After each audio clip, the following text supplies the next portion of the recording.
Depuis le début de cette série, nous avons clarifié plusieurs choses. Ce qu'est réellement l'intelligence artificielle, pourquoi elle peut halluciner, pourquoi la vigilance humaine est indispensable. Aujourd'hui, nous abordons un sujet encore plus fondamental, les données de santé. Car en médecine, l'intelligence artificielle ne manipule pas des concepts abstraits, elle manipule des informations sensibles. Et ces informations sont protégées par un cadre juridique strict. Comprendre ce cadre n'est pas une option, c'est une responsabilité professionnelle. Une donnée de santé est toute information relative à l'état de santé physique ou mental d'une personne. Cela peut être un diagnostic, une prescription, un compte-rendu opératoire, un résultat biologique, une imagerie, un traitement en cours, un antécédent, mais aussi le simple fait qu'une personne soit hospitalisée, qu'elle bénéficie d'une aide à domicile, qu'elle soit suivie pour une pathologie chronique.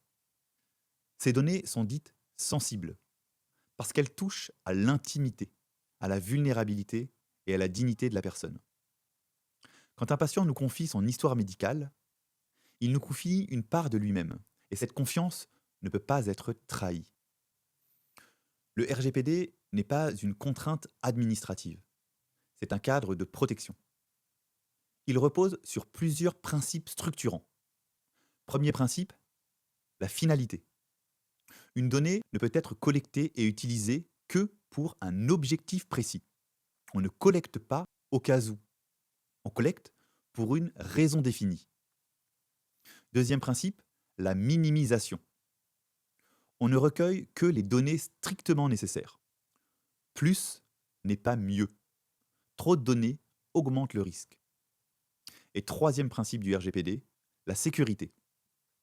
Les données doivent être protégées contre l'accès non autorisé, la perte, la fuite, le détournement.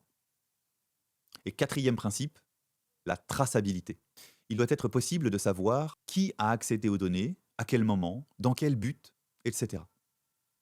En santé, ces exigences sont renforcées parce que l'enjeu est plus élevé. En France, les données de santé ne peuvent pas être stockées n'importe où.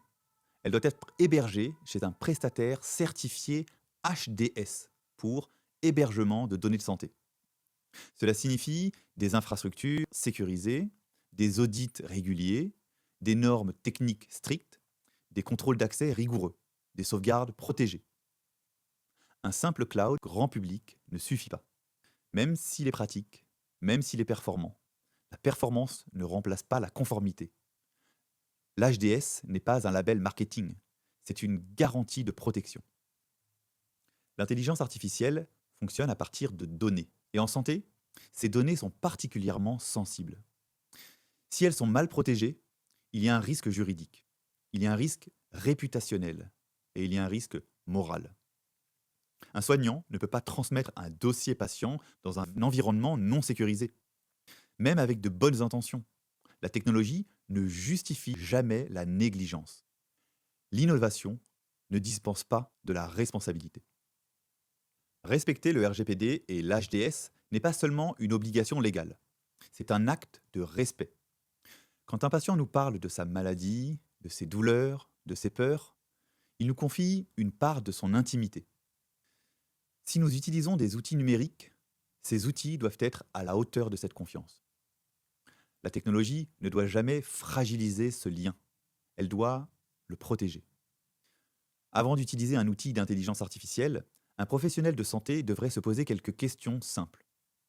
Où sont stockées les données? Qui y a accès? L'hébergement est-il certifié HDS? Le traitement respecte-t-il le RGPD? Existe-t-il une traçabilité?